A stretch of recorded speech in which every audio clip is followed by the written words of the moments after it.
Thinking, Fast and Slow by Daniel Kahneman has been widely recognized as one of the most important books in behavioral economics. This emerging academic discipline seeks to understand how human minds perceive, think, and make decisions in everyday life. He begins this exploration of the human mind by introducing what he calls the characters of the story, System 1 and System 2. To illustrate System 1 at work, he produces a photograph and notes how we are universally and automatically able to sense that the woman is angry at the present moment, and we viscerally anticipate a verbal tirade in the immediate future.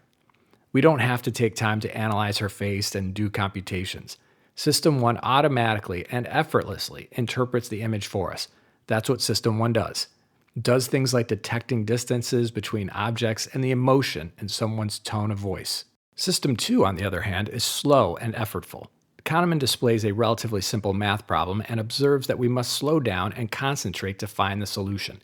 System 1 recognizes it as a multiplication problem and intuitively rules certain results as out of range. But to come to a precise answer, System 2 must take over. We must divert our attention to the problem at hand. Other examples of System 2 tasks would be activities like filling out tax forms, comparing two washing machines for overall value, and counting the occurrences of the letter A in a page of text. These all require focus and energy. And herein lies the seeds of the story Kahneman lays out in the book. While System 1 and System 2 work in a rather seamless dance from our point of view, they are often in conflict with each other and with reality itself.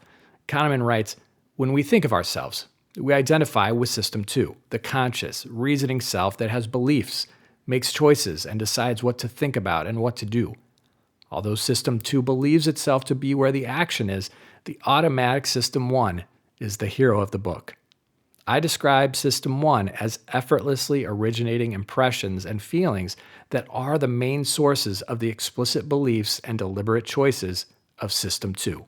To begin teasing out the story and the tensions and conflicts between System 1 and System 2, Kahneman observes how System 2 can usually only process one task at a time, and often at the expense of System 1. For example, when working a multi-step math problem, our ability to parallel park a car in a tight space is almost entirely diminished. Parallel parking in a tight space and working a complex math problem each require our sole attention. So System 2 is not only exclusive, it has the ability to effectively blind System 1. He cites the famous example from the short video, The Invisible Gorilla, in which a team in white shirts and a team in black shirts are passing balls back and forth amongst themselves. The viewer is instructed to carefully count how many times the white team passes the ball back and forth. Now, the commotion makes the task quite difficult, but it is doable.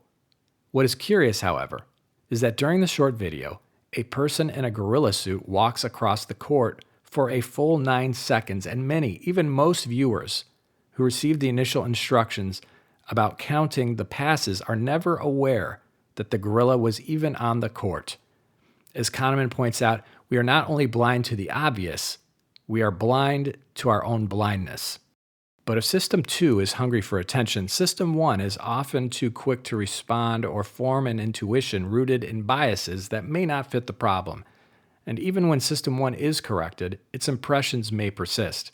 Kahneman produces this famous Muller-Lyer illusion that asks the viewer to judge which line is longer. System 1 defaults to the bottom line, but the reality is that the lines are of equal length. This is not hard for System 2 to verify, but even after focused verification, System 1 cannot shake its perception. As Kahneman demonstrates throughout the book, not all System 1 illusions are visual, and therein lies the seeds of the story that he will tell about the human mind.